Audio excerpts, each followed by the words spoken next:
আসসালামু আলাইকুম সবাইকে নিউজ রুম ইউটিউব চ্যানেলটির পক্ষ থেকে স্বাগতম। আশা করছি আপনারা সবাই খুব ভালো আছেন। এমপিওভুক্ত বেসরকারি শিক্ষা প্রতিষ্ঠানের শিক্ষক যারা রয়েছেন তাদের জন্য আজকের ভিডিওটি খুবই গুরুত্বপূর্ণ। তাই বলবো যে না টেনে সম্পূর্ণ দেখবেন, কারণ ইতিমধ্যেই আপনারা যে সমস্ত কাগজপত্র জমা দিয়েছেন ইএফটিতে বেতন নেওয়ার জন্য আরও কিছু কাগজপত্র জমা দিতে হবে। সেটা নিয়ে কিন্তু একটি বিজ্ঞপ্তি প্রকাশ হয়েছে এবং এই বিজ্ঞপ্তিটি দেখেন দৈনিক শিক্ষা প্রকাশিত হয়েছে 13 এপ্রিল 2025। রিসেন্ট যে খবরটা সেটা নিয়ে আসলাম। পুরো ভিডিওটি দেখবেন। আর ভিডিওর শুরুতে আপনাদের প্রতি অনুরোধ থাকবে, সেটি হলো আপনি যদি এখনও আমার চ্যানেলটি সাবস্ক্রাইব করে না থাকেন তাহলে চ্যানেলটি সাবস্ক্রাইব করে দিবেন, কারণ এমন গুরুত্বপূর্ণ তথ্য যদি মিস না করতে চান তাহলে চ্যানেলটি সাবস্ক্রাইব করে আমাদের সাথে যুক্ত থাকবেন। কারণ কখন কি আপডেট প্রকাশিত হয় কিন্তু বলা যায় না, এগুলা কিন্তু আপনাদেরকে জানতে হবে। তো বিস্তারিত খবরে আপনাদেরকে নিয়ে যায়। দেখেন, ইএফটিতে বেতনে এমপিওভুক্ত শিক্ষকদের তথ্য দেওয়ার নতুন নির্দেশনা দৈনিক শিক্ষা প্রকাশিত হয়েছে 13 এপ্রিল 2025 9টা 10-এ। এখানে এই খবরটি এভাবে সাজানো হয়েছে যে নতুন এমপি অনুমোদন হওয়ান যেসব শিক্ষক ইন্ডেক্স পেয়েছেন কিন্তু জানুয়ারি থেকে মার্চের বেতন পাননি তাদের জন্য এই নির্দেশনা দেওয়া হয়েছে। এছাড়াও এমপিও ট্রান্সফার ও রিএমপিও করা শিক্ষকদের তথ্য দেওয়ার নির্দেশনা দেওয়া হয়েছে।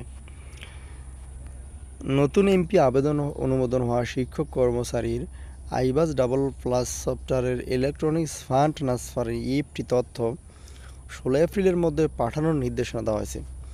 নতুন এমপি অনুমোদন হওয়া যেসব শিক্ষক ইন্ডেক্স পেয়েছেন কিন্তু জানুয়ারি থেকে মার্চের বেতন পাননি তাদের জন্য এই নির্দেশনা দেওয়া হয়েছে। এছাড়াও এমপিও ট্রান্সফার ও রিএমপিও করা শিক্ষকদেরও তথ্য দেওয়ার নির্দেশনা দেওয়া হয়েছে। এমন নির্দেশনা দিয়ে প্রতিষ্ঠান প্রদান ও সংশ্লিষ্টদের চিঠি পাঠানো হয়েছে। রোববার মাধ্যমিক ও উচ্চশিক্ষা অধিদপ্তরের মাসি এক চিঠিতে এই তথ্য জানানো হয়েছে।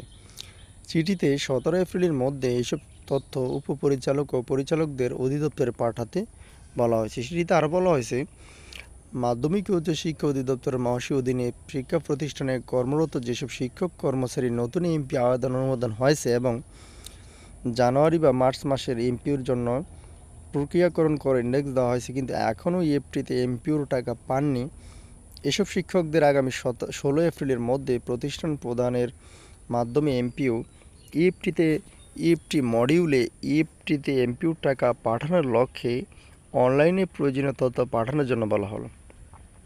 তো যে বিজ্ঞপ্তিটি প্রকাশিত সেই বিজ্ঞপ্তিটা কিন্তু এখানে অ্যাটাচ করে দেওয়া আছে। দেখেন, গণপ্রজাতন্ত্রী বাংলাদেশ সরকার মাধ্যমিক উচ্চশিক্ষা অধিদপ্তর বাংলাদেশ ঢাকা হিসাব শাখা। দেখেন, তো এখানে 10 এপ্রিল 2025 কিন্তু খবরটা প্রকাশিত হয়েছিল। বিষয় ছিল মাধ্যমিক উচ্চশিক্ষা অধিদপ্তর অধীন শিক্ষা প্রতিষ্ঠানের এমপিওভুক্ত শিক্ষক কর্মচারীদের এমপিওর অর্থ ইএফটিতে প্রেরণ সংক্রান্ত। উপযুক্ত বিষয়ের প্রেক্ষিতে জানানো যাচ্ছে যে মাধ্যমিক উচ্চশিক্ষা অধিদপ্তরাধীন শিক্ষা প্রতিষ্ঠানে কর্মরত যেসব শিক্ষক কর্মচারী নতুন এমপি আবেদন অনুমোদন হয়েছে এবং জানুয়ারি 2025 বা মার্চ 2025-এর এমপিওর জন্য প্রক্রিয়াকরণ করে ইন্ডেক্স করা হয়েছে কিন্তু এখনও ইএফটিতে এমপিওর অর্থ প্রাপ্ত হয়নি, তাদেরকে আগামী 16/4/2025 তারিখের মধ্যে প্রতিষ্ঠান প্রদানের মাধ্যমে এমপিও ইএফটি মডিউল ইএফটিতে এমপিওর অর্থ প্রেরণের লক্ষ্যে অনলাইনে প্রয়োজনীয় তথ্য প্রেরণের জন্য নির্দেশক্রম অনুরোধ করা হলো। তো যারা পড়তে চান ভিডিওটি পজ করে পড়ে নেবেন। এছাড়াও যেসব শিক্ষক কর্মচারী জানুয়ারি বা মার্চ মাসে ট্রান্সফার অপশনের মাধ্যমে নতুনভাবে এমপিওভুক্ত রিএমপিও হয়েছেন তাদেরকেও ইএফটিতে এমপিও টাকা পাঠানোর লক্ষ্যে এমপিও ইএফটি মডিউলে অনলাইনে প্রয়োজনীয় তথ্য পাঠাতে হবে।